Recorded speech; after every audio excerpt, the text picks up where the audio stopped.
آج ایک بار پھر آپ حضرات کو بتانا چاہتا ہوں، یہ PIA کا لوگو اور مستقل طور پہ لکھا ہوا ہے، کافر میں اور دشمن اسلام کافر میں بہت بڑا فرق ہے۔ اس ایئر لائن میں کم از کم یہ نہیں ہونا چاہیے۔ اب اس کو بھی اگر آپ وائرل کریں، دنیا تک پہنچائیں۔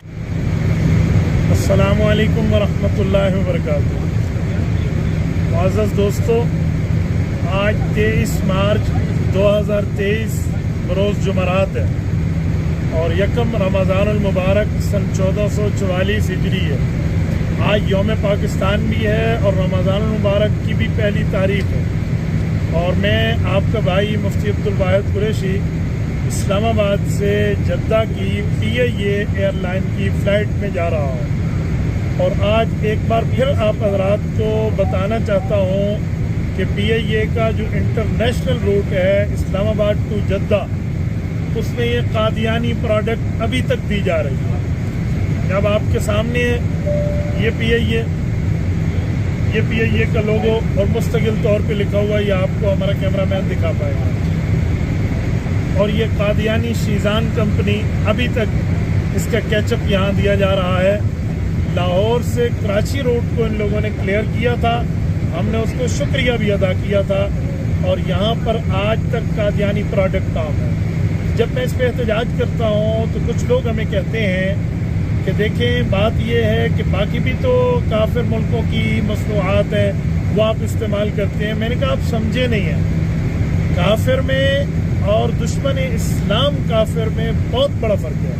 ایک وہ کافر ہے جو خود کو نان مسلم مانتا ہے، ایک وہ ہے جو ہے کافر لیکن خود کے کفر کو اسلام کے نام پہ، ایمان کے نام پہ پیش کرتا ہے۔ جیسے قادیانی مسلمان نہیں ہے، خود کو مسلمان نام پہ پیش کرتا ہے، تو ایسوں کی پروڈکٹ کو خصوصاً مملکت خداداد سلطنت پاکستان اس ایئر لائن میں کم از کم یہ نہیں ہونا چاہیے۔ مسلمانان پاکستان، اسلامیان پاکستان اپنے ٹیکس کے پیسوں سے اس ایئر لائن کو پال رہے ہیں، لہذا مسلمانوں کا مطالبہ ہے کہ قادیانی پروڈکٹ کو یہاں سے ختم کیا جائے۔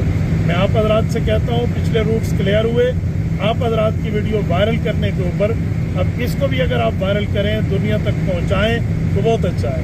میں احرام میں ہوں، میں انشاءاللہ تعالی رسالت مآب علیہ الصلوۃ والسلام کی خدمت اقدس میں جانا چاہتا ہوں، تو جب میں جاؤں گا تو میں نے یہ شیزان دیکھا تو میں سرخرو ہو کر جانا چاہتا ہوں، تاکہ آقا نامدار کی خدمت میں کہہ پاؤں کہ یا رسول اللہ، میں نے جتنی طاقت تھی اتنا آپ کے دشمن کی پروڈکٹ کو عوام پر واضح کیا ہے۔ تو میرے دوستو، اللہ تعالیٰ آپ کو بھی خوش رکھے، اللہ تعالیٰ ہمارے ملک میں ان لوگوں کو ہوش کے ناخن عطا فرمائے، اور رسالت مآب علیہ الصلوۃ والسلام کے دشمنوں کی پروڈکٹ کو یہاں پر ختم کرنے کی ان کو توفیق عطا فرمائے۔ جزاکم اللہ تعالی۔ السلام علیکم ورحمۃ اللہ وبرکاتہ۔